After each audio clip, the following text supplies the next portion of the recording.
maximizing your CTRM, how you and your team can get the most value out of your current CTRM. A few years ago, we did a series, a 5-part series on just that, how to get the most value out of your CTRM. Today, we're going to be going through an update to that series on the 3 tips for each of the 5 stages in the CTRM journey, because a lot has changed. With the coronavirus, with work from home, new U.S. president, extremely volatile markets, and the war. Hope you enjoy. Hi, I'm August Alugda. I'm a partner here at Veritas, and in today's video, I want to talk to you about the last stage of the CTRM journey, and that's the optimization phase. So we've done assessment, we've done planning, we've done execution and implementation, we've stabilized, and now we're in the optimization phase. And want to provide a little bit of context for what does it mean and some things to keep in mind as you work through this. So again, we've been using 3 tips. So here are the 3 tips for the optimization phase. Number 1, you want to, in our experience, we try to encourage adoption of a mindset of continuous improvement. So when we were, this project was making about big gains. And so when we went live, there was a significant shift in the way things worked. And in the stabilization phase, we're quickly knocking down any issues that may come up. And a lot of it is usually like just getting everyone comfortable with the way things are working. And so we're making significant gains.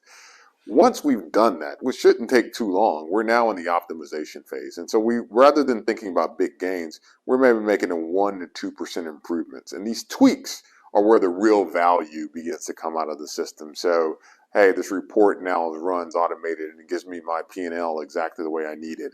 And maybe the risk function is able to do their jobs, in a much shorter time frame.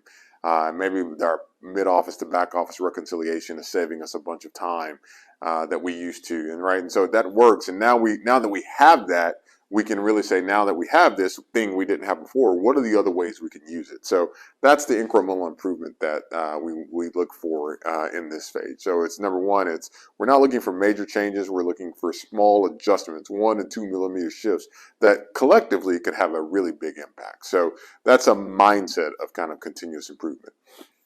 Another thing that we do in this phase is now we go back and we look at our business case. So in the assessment phase, we laid out why we wanted to do this project and what we wanted to achieve. We actually pull that back out and say, hey, did we achieve that? And if we did, fantastic. If we didn't, what else do we need to do to make sure we enable it? Because maybe that 5th objective couldn't really be achieved until we got through the first 4. Now it's time to focus on that one. And that's where we make sure we look back and make sure we're getting the ROI for the business case that was laid out. It could be a qualitative business case. It could be quantitative. Whatever it is, we think it's worth the time to go back. And we actually, in this point, we actually do a project look back, lessons learned. And that also is something that we roll in here. And the last thing is keep in mind is so usually depending on the duration of your project, it goes, and we sprint to the go live, stabilize, as we mentioned, is about rapid response. Now we're shifting to a mindset of working at a more sustainable pace. So what was once new is probably now become habit, and now everyone is feeling more comfortable.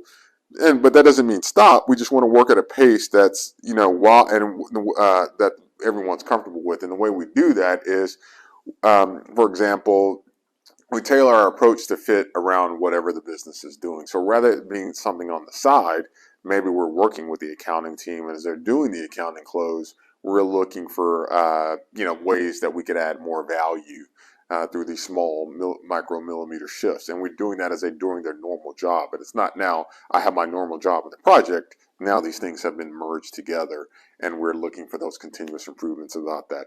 So those are just 3 tips that we found to be helpful along our journey. Would love to hear from you if you got some that you have found useful. And thank you for watching.